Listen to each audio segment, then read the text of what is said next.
Good morning, ladies and gentlemen. I wish to welcome you to this annual celebration of remembering the Civil War soldiers and sailors who fought and died to preserve our Union. I'll be using the ritual from the Grand Army of the Republic as prescribed in a booklet which I have at home, an original. Bruce Hoffman, thanks to him, has also handed out programs which we will be following. I have to announce that our chaplain is not going to be here today. He has another commitment. So therefore, I'm going to be performing as the chaplain as well as the commander of troops. My name is Wayne Sager. I am the acting first sergeant of the 11th Pennsylvania Volunteer Infantry, which is an NSSA unit. We compete with Civil War firearms at targets, not people. So I'll be following the program as prescribed. Friends, we assemble once more to pay to our tribute of love and respect, and within these sacred bounds, to pledge anew our fealty to their memory and the principles for which they fought.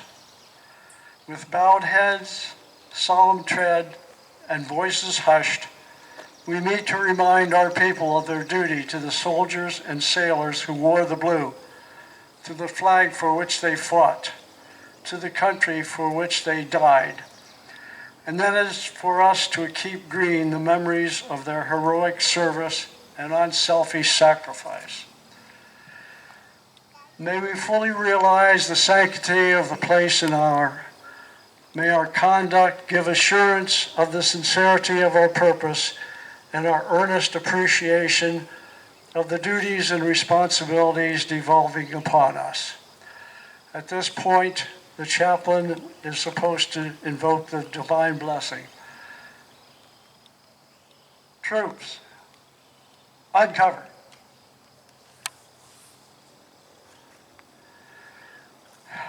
Let us pray. Supreme ruler of the universe, God of battles and of peace, we thank thee for this day and hour, for this blessed privilege of meeting here to do homage to a nation's dead. We thank thee that in the day of trouble and the hour of danger, thou, in thy infinite wisdom, raised up men who were ready to do battle, and if need be, to die that this country might be preserved. Grant, we beseech thee, a continuance of thy watchful care. Grant thy blessing upon these sacred ceremonies, consecrated as they are to the memory of brave and loyal hearts who dared stand for the right and did not fear to bare their breasts to a storm of steel in defense of human liberty, a united country, and the brotherhood of man. Bless our country, preserve its integrity. Make it, we pray thee, an instrument in thy hands of great good to our country, and to at last gather us with thee in the great care of eternity. Hear and answer, we beseech thee. Amen. At this point, we're asking the first of the audience participation. We're asking you to sing along with us to America, which is on the words, if you haven't remembered those for quite a while, are on your program.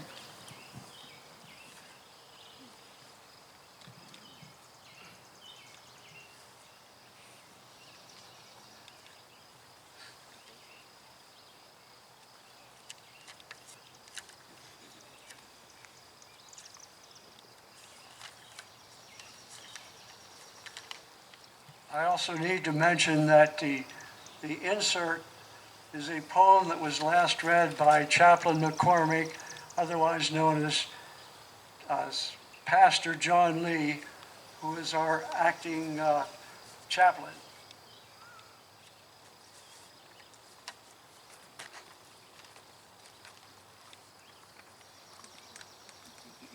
My country, 'tis of thee, sweet land of liberty, of thee I sing. Land where my fathers died, land of the pilgrims fly, from every mountainside, let freedom ring.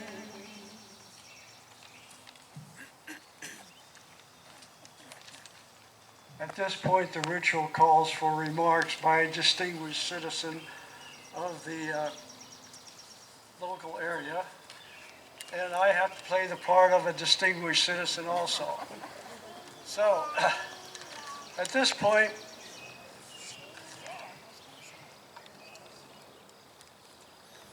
it's been my practice to talk about a various topic of interest concerning the Civil War. So it's amazing to me that I haven't thought about this one before now, but today my plan is to talk about railroads in the Civil War. This is a very important topic of discussion because the Civil War was known as the first great railroad war, and it had a great influence, railroads had a great influence on many of the actions involved in the Civil War, and some of the key cities.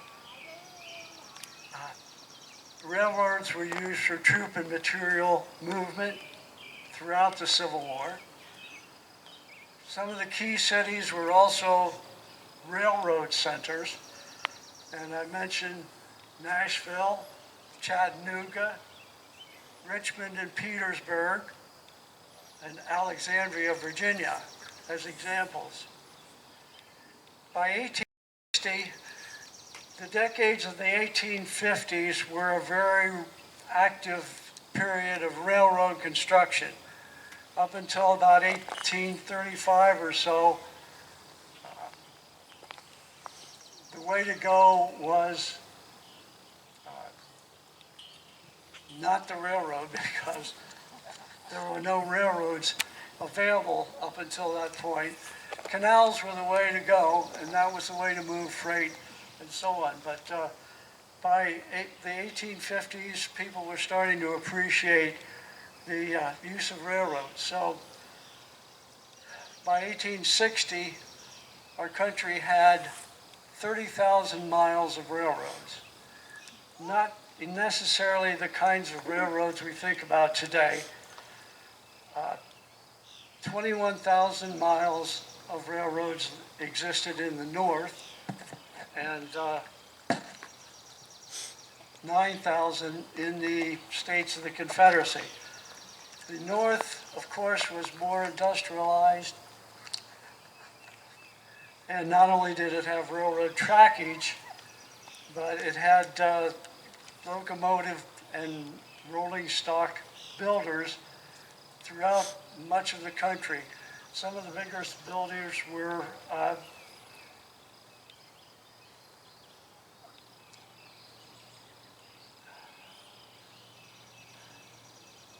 Rogers and Spencer, William Mason, Baldwin Locomotive Works. In the South, there was no locomotive construction facility to speak of.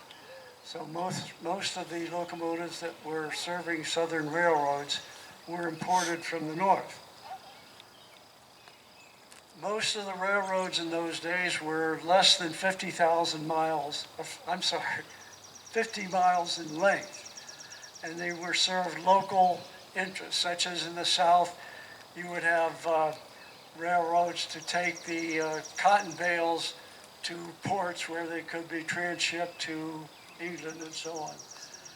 Some of the major railroads, P.S., the railroads that at that time were single track for the most part. In other words, they didn't waste money on iron rails going two directions. They had one direction, and based on a schedule, trains would run one direction during certain hours, and the opposite direction during certain other hours. So if you messed up and didn't read your schedule correctly, you might have a head-on collision, and that did happen occasionally. There were also sidings and turnouts which were used to get off the rails if another train was coming by, like a freight operation. Slowly moving up the train would get off on a siding and let the passenger rail go by. Some of the major railroads that played a part in the Civil War were the Orange and Alexandria. P.S. To the best of my knowledge, all these railroads, except for one or two possibilities, are now defunct. The Baltimore and Ohio was a very important player. The Pennsylvania Railroad, the Northern Central Railroad, which was actually in southern Pennsylvania, the Louisville and Nashville, the Western and Atlantic, and the Mobile and Ohio. Many of these railroads, but not all of them, were what they called standard gauge. And standard gauge was pegged at 4 feet, 8.5 inches. Don't ask me where that measurement came from, although I've heard that it originated in the distance between wheels in the Roman carts and carriages. So that number, the magic number, carried through. The problem with that is not all the railroads were using the standard gauge, even in the north.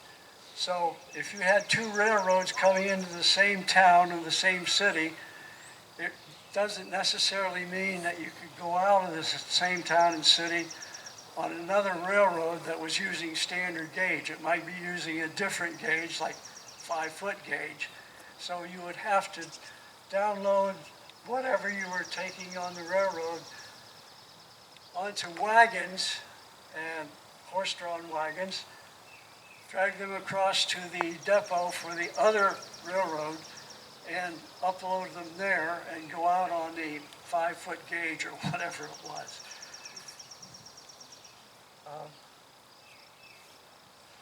Locomotives used in the Civil War are kind of interesting to me. They were mostly of the wheel arrangement called 440 or American. And that was designed to, because of the limited number of wheels, 4 in the leading truck, 4 driving wheels, and no trailing wheels. So that was called the American version. They were all steam, of course. That was the only power source. Mostly they burned wood, although by the Civil War era, some locomotives were starting to burn coal.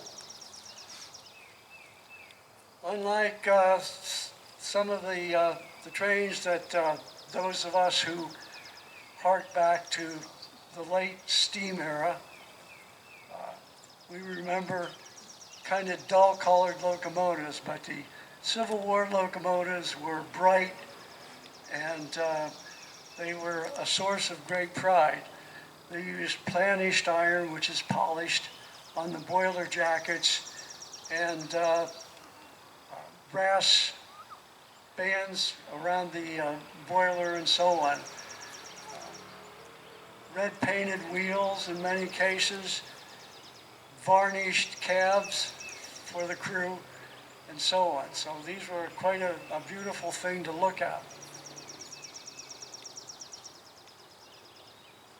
The first significant action involving railroads during the Civil War was when Abraham Lincoln, the newly elected President of the United States, was picked up at his home in Springfield and brought to Washington, D.C. to take the oath of office and the inauguration, but it had to be clandestine. So he sort of sneaked in by rail. The first battle action that involved railroads was the First Battle of Bull Run, or Manassas, if you prefer. These period glasses do not have curves on the temple, so they keep sliding. I gotta keep correcting that. The Confederates did use the Manassas Gap Railroad to bring reinforcements in and help them win the battle of First Bull Run, as the Federals called it. In January of 1862, some very significant legislation was passed in the United States Congress. And this was very helpful all the way through to the end of the war. What this legislation did is it authorized the president to take charge of any railroad facilities, locomotives, cars, offices, anything whatsoever that was to the usefulness of the military to prosecute the war. And this was sort of one of the very first cases of federalism. And it was, the Confederacy never did the same kind of a thing. They had to muddle by as best they could. But this legislation also helped to create an organization known as the U.S. Military Railroads, or USMRR. And the accompanying construction unit that was helped to build, rebuild railroads, sometimes destroy railroads and what have you. And it also brought to the front two very key people. D.C. McCollum, they both, by the way, had backgrounds in Pennsylvania, working on railroads in Pennsylvania. D.C. McCollum ended up as the organizer, and he wrote the report of the U.S. military railroads at the end of the war. And Herman Haupt was an employee of the Pennsylvania Railroad. He had some great ideas. He was an engineer, not the kind who ran the locomotives, but he was the kind who draws and designs things. Over the years, he developed things like prefabricated bridges that could be used to replace bridges destroyed by the Confederates and so on. In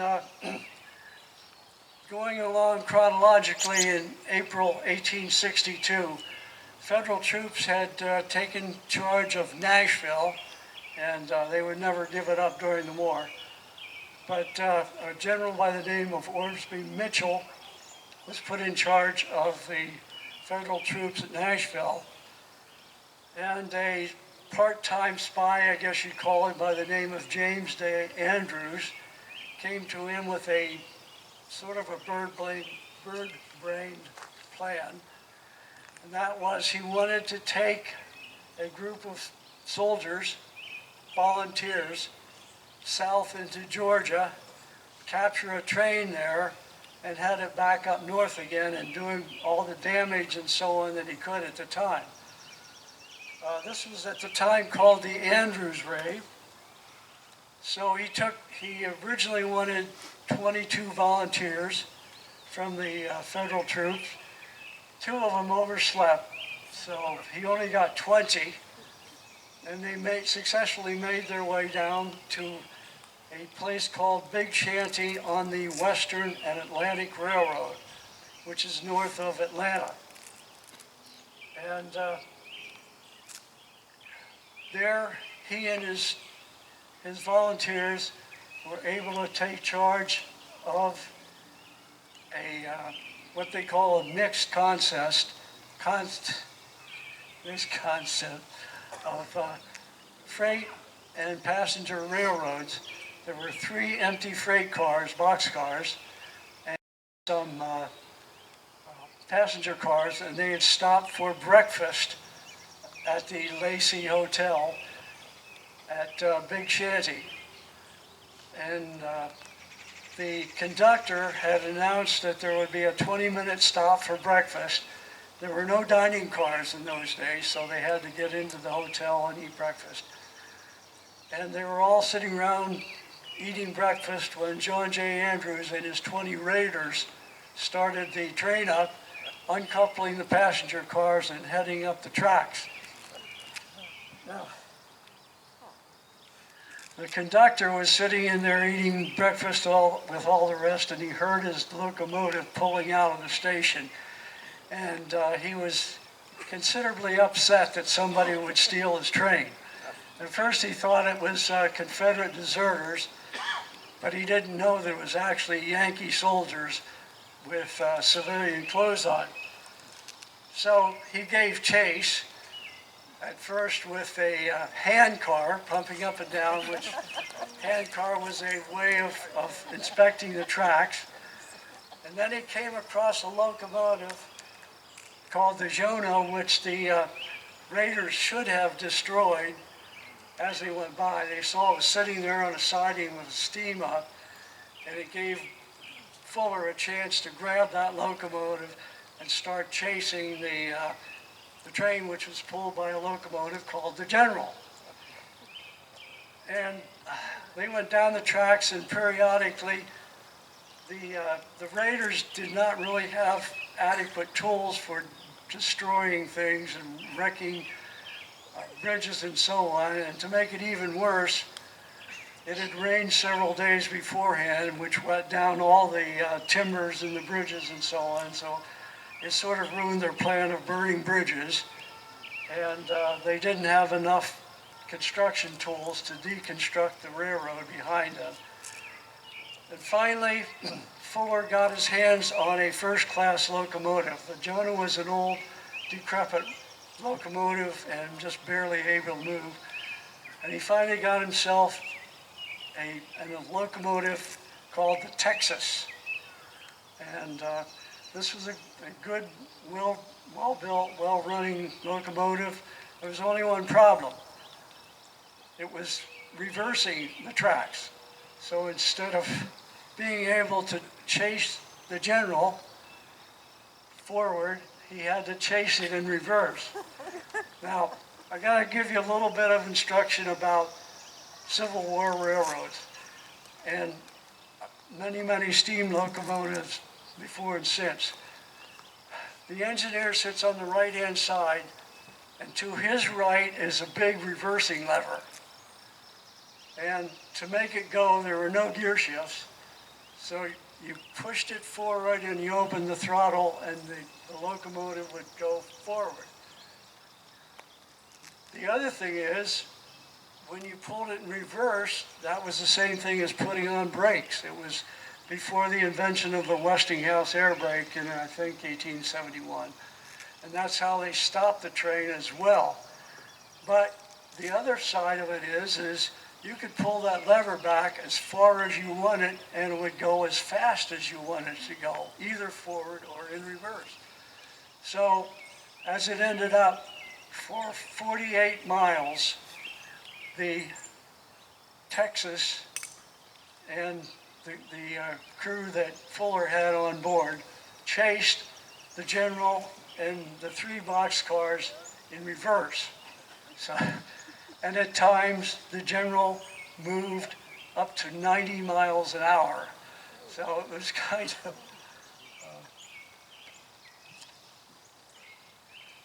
it was an interesting chase. One of the raiders wrote a book later on called, William Pittenger was his name, and he, of course, one of the goals of writing his book was to overplay his own role in the chase. But eventually, the 3rd edition of his book was named The Great Locomotive Chase. So that name stuck. As a result, the raiders got to a place called Ringgold, Georgia, and they literally ran out of steam because Fuller did not have enough time to stop and put water in the tender. So there's nothing in the tender left to make steam of, so it just generally stopped. and all 20 of the raiders went into the woods and they were captured within a couple of hours. 8 of them were hanged as spies, which they actually were because they were soldiers and not in uniform. But all 20 of them were granted the first use of the Medal of Honor in those days. So they were, and most of the raiders were traded back. They were still doing that, trading captives. A far more important raid took place in April and May of 1863. And I'm not really trying to explain all the ins and outs of the Civil War history, but at that point, General Grant was west of the Mississippi, and he was trying to find a way to cross the Mississippi without General John C. Pemberton, who was in command of the Confederate troops in Vicksburg. And he wanted to come up with an idea of how he could distract Pemberton's attention. And he decided that a cavalry raid would be a good idea. So he hired a cavalry commander named Benjamin H. Grierson. Now, if you think of cavalry raids, you think of John Hunt Morgan and Bedford Forrest and all that. Grierson was none of these. Grierson's pre-war occupation had been a musician and a band leader. And according to some accounts, he hated horses because at the age of 8, he had been kicked in the head by a horse and it almost killed him. And so he did not like horses. But he was put in command of this 1,700 troop cavalry organization, 2 Illinois regiments and 1 Iowa regiment. And they headed south out of LaGrange, Tennessee, in the southern part of Tennessee. And it's kind of annoying, isn't it?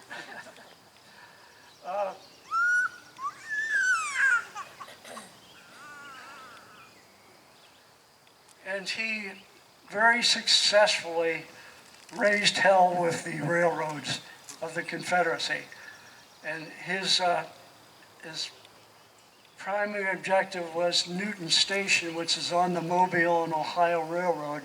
And that was one of the prime railroads providing supplies to John C. Pemberton in Vicksburg. And Grant's objective was to lay siege to Vicksburg and capture it, which he eventually did in July of 1863. But one of the modern-day scholars has analyzed the telegraph messages coming out of Vicksburg's headquarters during that period of time, the 3 weeks that Grierson was doing his thing through actually the state of Mississippi at that time. 95.7% of those messages had to do with trying to catch Benjamin Grierson and his raiders. And that tied up literally thousands of Confederate troops. And they were expecting him to come back to LaGrange, Tennessee, so they set up traps for him. And of course he didn't do that. Being a smart leader, he headed south to where the next federal troops were, 300 miles away in Baton Rouge, Louisiana.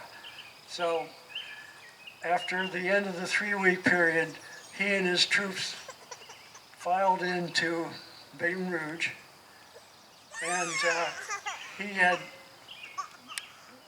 the cost to his troops were miraculous. He lost 3 soldiers dead and 7 wounded in that 600 miles of traveling through Confederate territory. And no telling how many Confederates he tied up trying to catch him, which they never did. And this operation did provide cover for Grant's operation across the Mississippi River, and he finally crossed south of Vicksburg at a place called Bruinsburg. General Sherman thought that this was the most successful raid of the Civil War.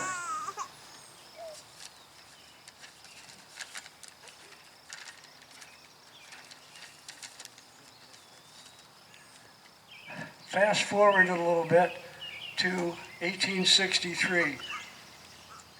After the Battle of Gettysburg, things sort of quieted down in the West, or in the East, I'm sorry. The Army of Northern Virginia retreated from Gettysburg, went south into Virginia, and Braxton Bragg was holding the line of the Confederate troops in the west, south of Chattanooga. They initially fought a battle at a place called Chickamauga, which means River of Death. And they got some reinforcements from the Army of Northern Virginia. They were moved by train over many, many railroads. Actually, they made 10 changes of trains between Virginia and Tennessee. And a lot of that had to do with the difference in gauges and so on. There was no overall direction as there was in the Federal Army, but the Quartermaster General of the Confederate Army, a man whose name was Lawton, successfully operated all that, or coordinated all that movement. In the North, at the same time, roughly, they decided to move troops from the Army of the Potomac. So they designated 70,000 troops from the Army of the Potomac, from the 5th and 6th Army Corps. And this was a totally organized movement controlled by D.C. McCollum. And there was one change of track due to the change in gauge from standard gauge to whatever the other one was. This operation moved the 30,000 troops, all their artillery, all their horses, all their hay for their horses, everything you could possibly want for a military campaign. And it was done in 11 and a half days. So that was the biggest military movement on railroads during the war.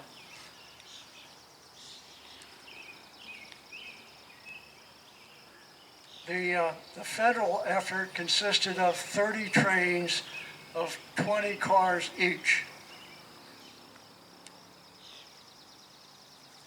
And the end results of that was the Battle of Lookout Mountain. At that time, the federal troops were besieged in Chattanooga, and General Grant and George H. Thomas were able to use, among others, the troops that came from the Army of the Potomac to attack the Lookout Mountain, and that's called the Battle of Lookout Mountain. In Sherman's campaigns in 1864, if you know what was going on then, he's coming down from Nashville, Chattanooga, with his objective being Atlanta. And if you remember me reading ahead, Atlanta was one of those rail junctions that were pretty significant. So he went down, following generally the railroad tracks toward Atlanta, and as he went, the railroad tracks were being rebuilt, if they were damaged in any way, by the U.S. Military Railroad Construction Corps. At one point, the Confederates got so concerned, frustrated by the fact that the Military Construction Corps people were able to, using Herman Hoff's prefabricated bridges to the point where they said it was no longer worthwhile burning bridges anymore because the Yankees could rebuild them faster than they could be burned. Of course, you know that General Sherman eventually got to Atlanta and he destroyed all the railroad facilities there that were of any benefit to the Confederates. Moving on to 1865, this time the Confederates are trapped in the trenches around Petersburg, which General Lee has used to guard the approaches to Richmond. And the Federals were pretty well supplied from they would bring supplies into the City Point and Army line and ship them by train up to the soldiers there. And the Confederates were basically starving, but the Federals were living in the lap of luxury at that point. They included such things as barrels of canned oysters that went to the troops. So they were living quite well.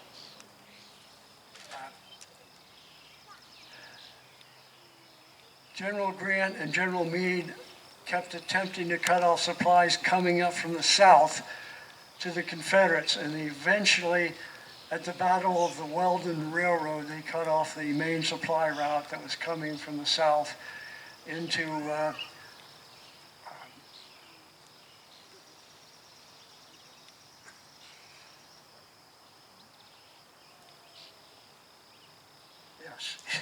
into Petersburg. Where was I? And that, in effect, caused General Lee to move his troops out of Petersburg and head out west toward Five Forks and Appomattox. And once again, if you know your Civil War history, that's pretty much where it all ended. Or there were some other troops in other theaters of war. The last sad duty of the U.S. military railroads was taking the body of Abraham Lincoln after the assassination back to Springfield for his burial. They used a very special car that the U.S. military railroads had been building for Lincoln's use. It was designed to be smooth riding, to have all the luxuries that they could imagine in that day, but Lincoln never rode on it except for his last trip with the car followed by 7 other cars making its way in a roundabout road by railroad to Springfield. Well, to wrap up the accomplishments of the U.S. military railroads, at the end of the war, they had acquired, or sometimes even built, 300 locomotives, plus another 100 that they had captured from the Confederates. They owned 5,000 rail cars, which they used for transporting goods around. And they had things like, and I mentioned this before, prefab bridges that Herman Haupt had designed. He did experiments on building bridges and also destroying bridges. He had a torpedo that was used to destroy bridges. It was an 1 3/4 cylinder crammed with black powder, and you used a cigar lighter to light the thing after you had bored a hole in one of the key bridges timbers, and you would blow that up and that would dump the bridge into the creek.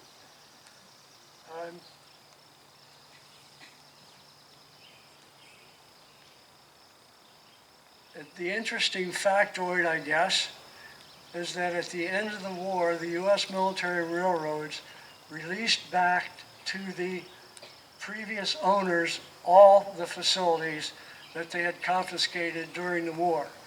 And that includes the Southern railroads, because the Southern railroads were once again part of the United States. And so the list of what they returned to their rightful owners is pretty lengthy. And D.C. McCollum wrote a report of the United States military railroad operations, and it ran to 500 pages, so it was quite extensive.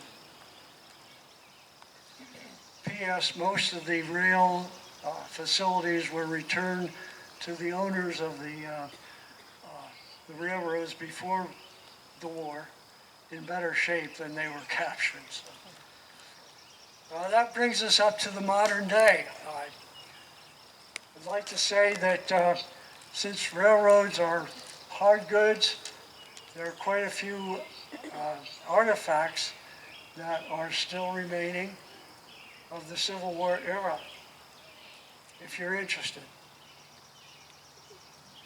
The two locomotives that were involved in the Great Locomotive Chase, the Texas and the General, still exist, although they've been somewhat modernized. The General itself was restored in 1961 to run during the Civil War centennial, and so it was able to make some miles on track under its own power.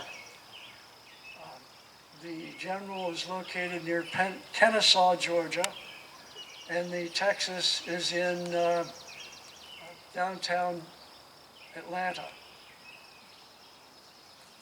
Another interesting facility to me, which is closer at home, is the B&O Railroad Museum, which is pretty close to the Inner Harbor, and it contains first of all, it was a roundhouse, which is the facility that was used for maintaining locomotives. And it usually had a turntable where you could turn the locomotive around and reverse it the other way, or run it into a bay where it was to be maintained for some reason. That facility of the Baltimore and Ohio Railroad still exists, and it contains some very interesting locomotives, one of which is my favorite Civil War locomotive of all. It's a 460 locomotive, beautifully painted and so on. It's called the Thatcher Perkins, which is named for a functionary of the B&O Railroad. Last but not least, if you're interested in the Northern Central Railroad, there are some miles of track, calling itself the Northern Central Railroad, on which they run a live steam locomotive excursion.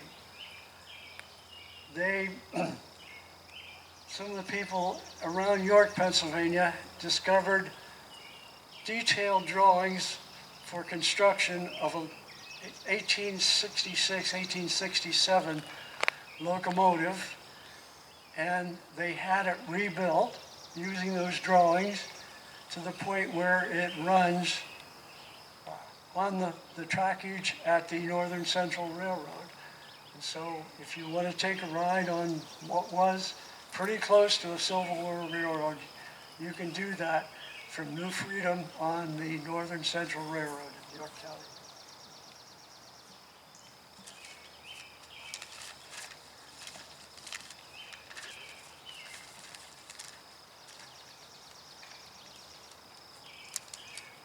That concludes my discussion of Civil War railroads.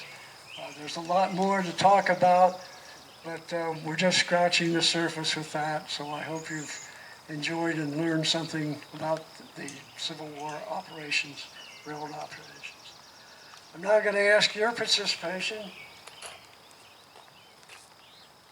I'd like you to sing along with me and sing the Battle Hymn of the Republic, which is once again in your handout.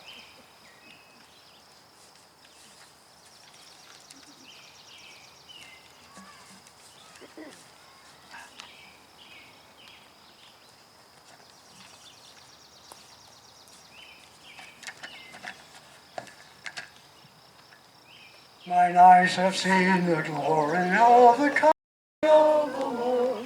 He has trampling out the vintage where the grapes of wrath are stored. He hath loosed the fateful lightning of his terrible swift sword. His truth is marching on. Glory, glory, hallelujah. Glory, glory, hallelujah. Glory, glory, hallelujah. His truth is marching on. Thank you.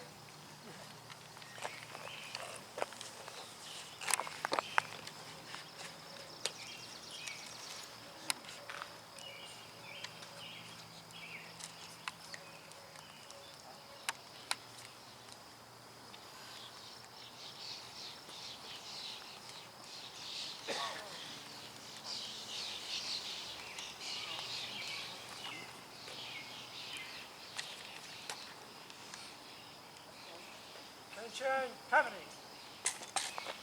Shoulder, pull. Preset, pull. Cannoneer, commence firing. Fire.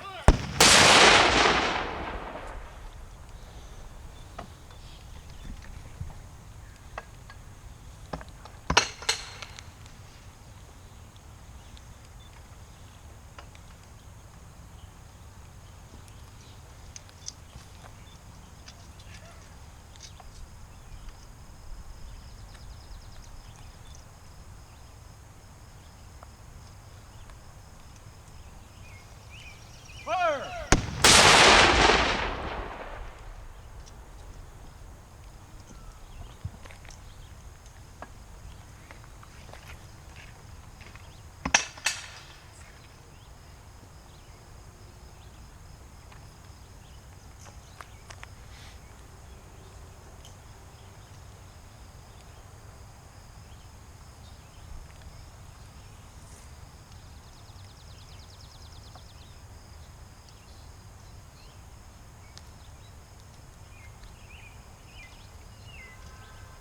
Fire!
Shoulder, hug.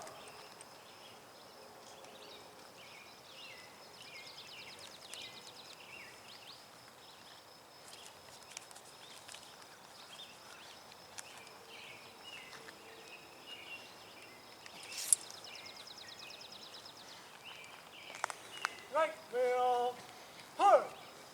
Forward, hug.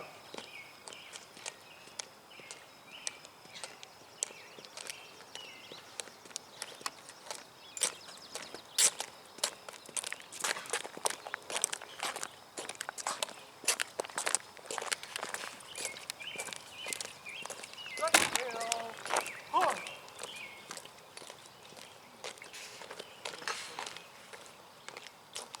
Forward.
halt. Present horns. Ladies and gentlemen, that concludes our part of the ceremony. We would like to ask you if you're able to decorate the graves of the soldiers buried here in the G.A.R. circle. There are flowers around the circle. Help yourself to flowers. Try to think about the person who's buried there while you're doing this, and thank them for their service and sacrifice. Shoulder, huh. Shoulder, huh. In place, rest.